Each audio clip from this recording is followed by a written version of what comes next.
Okay, so we're back on. Because our internet's off, we're just going to record this, you guys, so I'll post it later. Have fun at home, sitting in the dark. No, actually, you probably have internet at home. It's all of us that don't at school. So everyone in class is going to ask me questions if they have questions, so you guys can hear the answer. 17 is where we left off. So this was the one where we have the auto accidents. We had just finished that one. Okay, we're now on 27. So wildlife biologists inspect 153 deer taken by hunters and find 32 of them carrying ticks that test positive for Lyme disease. So there's your sample, 32 out of 153, which is about 20% or 21% if you round it off. They said create a 90% confidence interval. I decided I didn't check the conditions. Okay, we worry about that. They're going to ask you about that in C.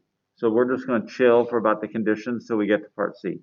The interval for 90% would be 1.645 will be your critical number there, not 1.96. There's your 20%. Put in your numbers here from the sample, divided by 153, and you work it all out. Even if you use your calculator, you get the 15.5 to 26.3%. If you're slightly different, Evan, don't worry about it, right? You probably just rounded that to 21, so you got a slightly different answer. So do you guys, the question someone asked me is don't worry about rounding too much. If you round this to 21 and you use 21 in here and 79, you're going to have a little different answer than I have. It's okay. What is it? I actually got the exact same answer. So it's no big deal. If you go to your calculator and you do it on there, you might have a slightly different answer than what I have. And if you go to this one is perfect for the calculator because, right, you guys can just go and put in the 32 out of the 153 and you can put in your 90, no, it's 90% on this one. 90% confidence interval, and you get 15.5 to 26.23. So I mean, it's about the same as what we got there. So there's part A. Part B is if the scientists want to cut the margin of error in half, how many deer should they inspect? We talked about this on a previous problem. If you want to make it half as big, you need to make the sample 4 times bigger. So we need to take our 153 times it by 4. You should have 612 should be your answer on that one. Don't double it. Don't put like 300 and what is that? 306. That would not be correct. What, Evan? So they wanted to cut the margin of error in half. What I did was I think that was I divided it by 2 and then actually did the math. I got 617. Oh but I didn't know there was 4 times. You're fine. That's all. That's probably from rounding. So that's fine. If you do the math and you do it that way and you get 617, I'm good. That's actually, you did it a harder way. So don't even worry about that. Okay. C, what concerns do I have about the sample? I'm concerned about us having random selection of deer when you're getting them from hunters. Okay. I'm concerned that the hunters may not get a random selection. So some reason they may only get ones that are sick or ones that are, easier to get.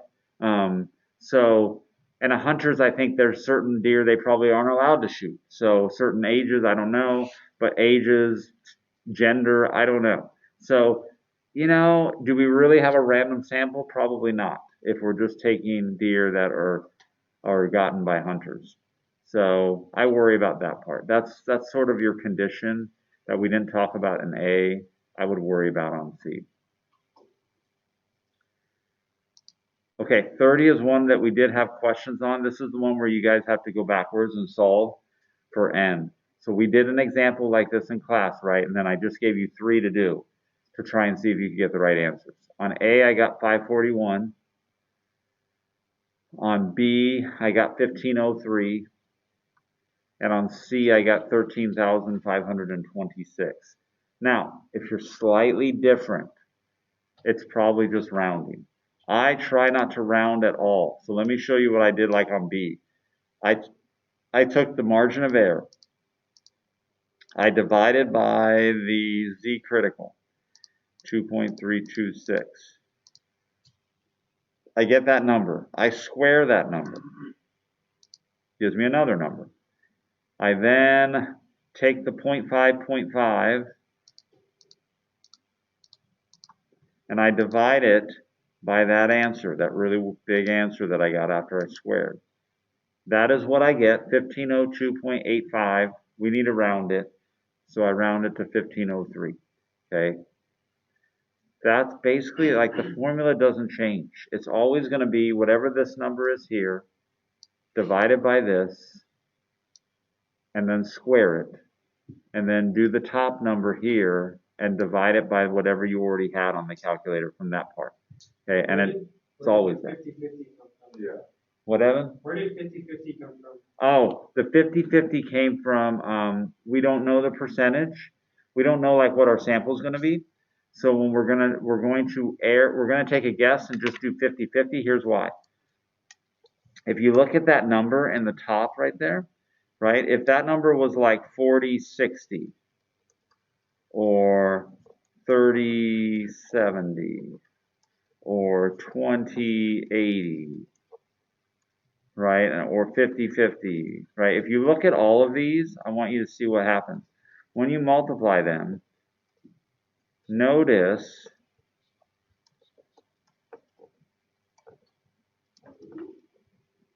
this is the largest one. Okay, as you multiply, as you get more extreme, they become smaller. Okay, so the largest number we could ever have, possibly ever, on top would be the 0.25. That is the largest number we could ever possibly have on top. So if I'm putting in the largest number I could ever have on top, that assures me that this is the largest it could ever be. Okay? Because if the number's not that, if it's not 50/50 and it's something else when you do it, who cares? It just means your margin of error will be smaller than what we calculated. Okay? So we err when we don't know what P and Q are because they didn't tell us. We always put in 50/50 as a default. Okay? If we don't know what it is, we put in 50/50. That is sort of what we do. Now, if they tell you what it is, then you don't have to do 50/50. If they tell you like, hey, we did it 2 years ago, it was 70%, well, then you're going to put in 70/30. Okay? But if they don't tell you, like this one didn't say anything about what the true answer is, so that's why I put in 50/50. I didn't think about that. That's a good question because we didn't do that on the notes. I think we didn't do 50/50. They gave us a number. So they had told us the number to put in on the notes. This is if they didn't give you a number.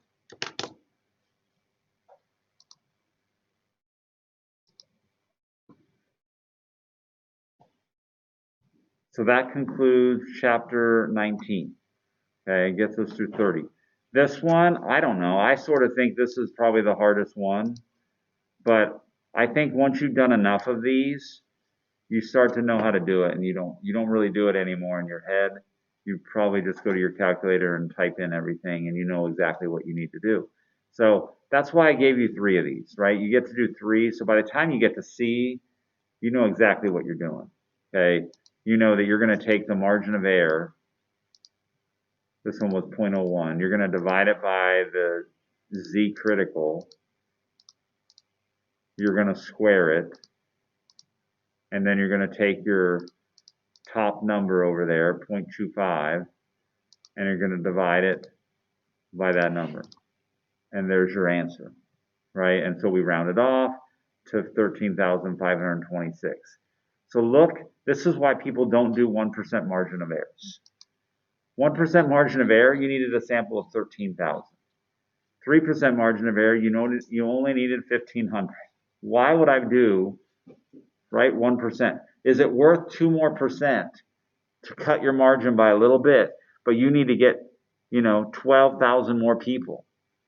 That's probably not worth it, okay? Really, like 12,000 more people is going to take me another month to get 12,000 more people. So it's not really worth it, which is why most polls don't do 1% margin of error. It'd be awesome, right? When they're doing the election, if they could do a 1% margin of error, because then now when in a close election, you can tell a little bit more, but they don't because that's way too big of a sample to try and get. So we don't do a 1% margin of error usually. 5% though, but see, to go from 5% to 3%, it's not crazy bad. You just went from 540 to 1,500. That's we can manage that. That's an extra 1,000 people. So you know, the bad thing is when I only do 30 of you guys in class and do a margin, I'm going to get a really big margin. I'm going to get a margin of like 20% because I'm only have 30 of you. Totally different. Okay, so there's chapter 19 done. Let me close that. I don't want to save it, just close it. And then let me open up chapter 20. Okay. Okay, so number 11 is this dowsing one. I don't know if any of you have seen Minari. It was an Oscar-nominated movie, and if you watch it, it was actually interesting to watch. But they have dowsing in it. I thought of this problem actually when I was watching it. It's when you hold like two pieces of metal and you go around and you like try and find water with the metal moving or something. I don't know how it works, but people claim that it can find water. So this person claims that they can find water by doing dowsing. The area in this where they're doing it, 30% of the wells have water.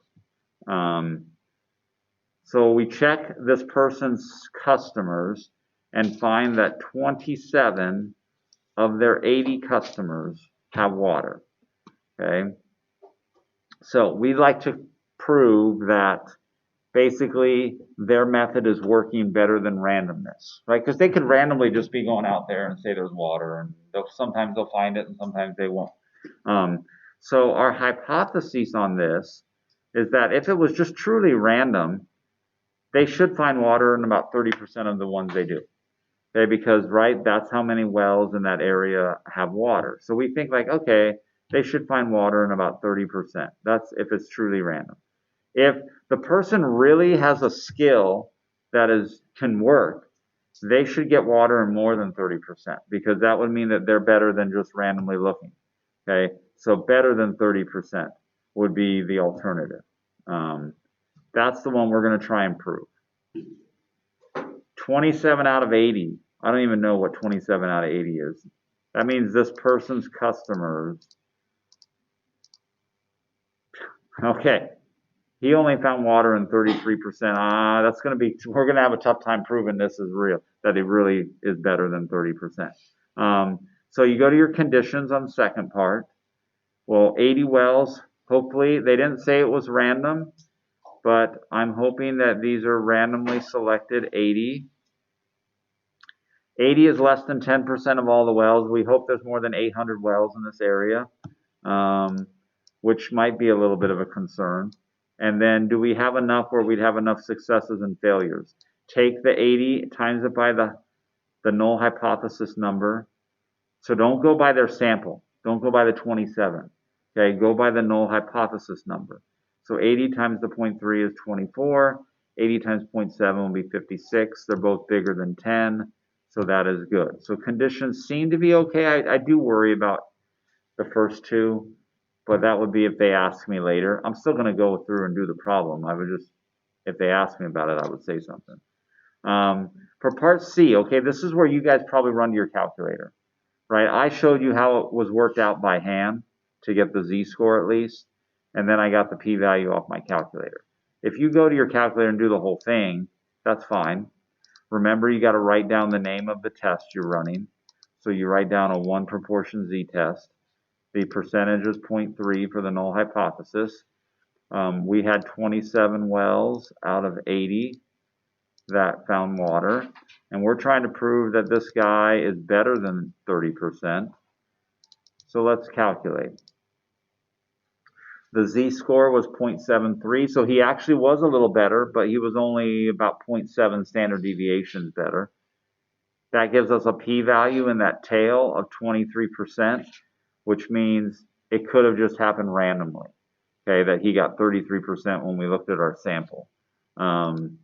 So what does that mean? That means that part D, they ask you, what does the p-value mean? The p-value means that it's the chance that he gets more than 27 out of 80 wells with water just randomly by normal variation.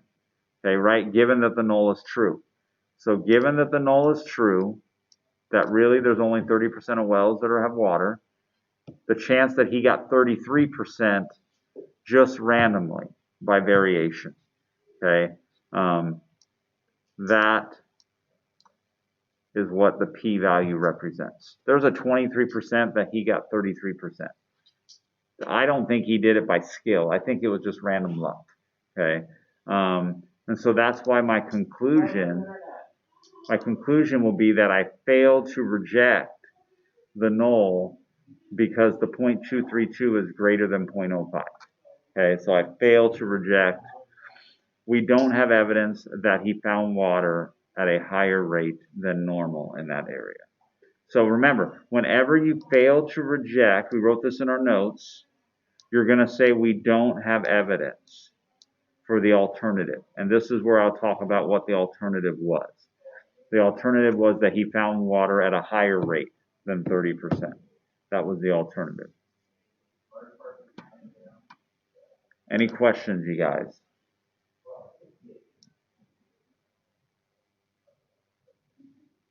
It doesn't, okay, the problems don't really change. This is it. Like if you can do this one, they're all very similar, okay, in the way that you do that, right? They're not really going to change. Most people did not have questions on 11, so hopefully you got through that one. Okay, number 14. As you can hear, all the teachers out there, because they're not recording themselves. So they're out there talking. But we're working. We are working in here. Okay? Thanks, Adam. You go back to the explanation. Go back to which one? 11, just the explanations. Like, I wrote my explanation. This one or this one? D. D. Oh, okay. So given that the null is true, given that the null is true, okay, that is 30%, then this is the probability that he got 33% just by normal variation. Because remember, no, pen doesn't work. I haven't used them in so long. Okay. So remember, this is 30% on our model, and he went and did it, and from his sample, we got 33%. Okay, that's what he got. Well, the chance that that just happened, right, the standard deviation was 0.73 away. So the chance that that just happens randomly was the area of that, which was 0.2321. Okay, so the chance that that happened randomly is 23% chance. So that's what makes me think that he got lucky. He just had a good day he just had a good day on those wells. And he got a little bit better than 30, but it's not anything where I would say, yeah, he's way better than 30. He obviously knows where water is. I don't know. I don't believe his method is working. So if that area was like 50, would you? Oh, if that area was like 50, it'd be like right here, then I would be like, oh yeah, I still don't think he's really finding water, like his method works. For me to be convinced that I think his method is working, if he had been like out here, and he had gotten like, I don't know, 37% of his wells were water, well then that probably would have been closer to like 4%. That would have made me say, yeah, maybe his method is better, and that's why he's finding water in more than 30%. So the lower the number, The lower this is, the farther away it means it was, which means I probably think that they are working. It's working. So I said, for my explanation, it means that the dowser is 23% likely to find water within 100 feet for 27 or more customers. Would that be correct? I think so. I crossed it out.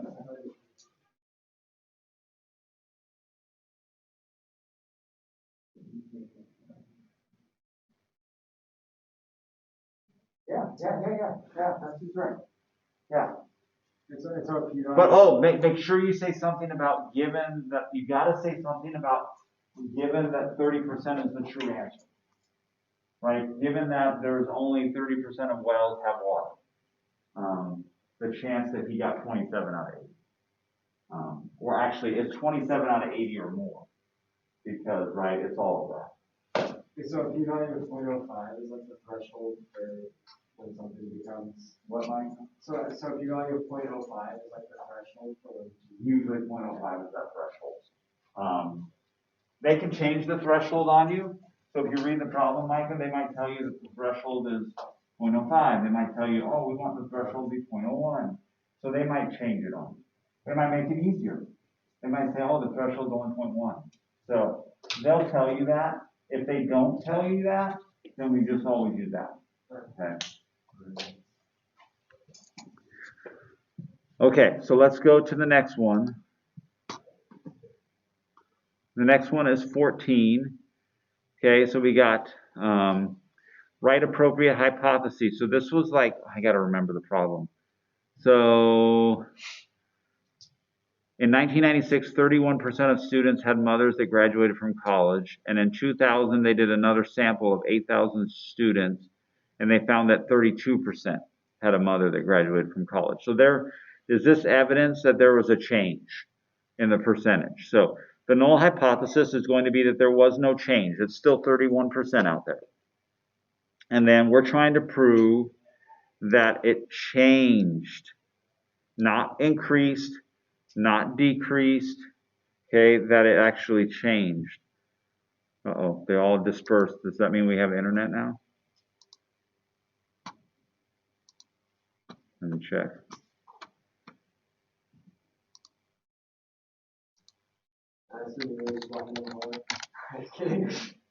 It's on.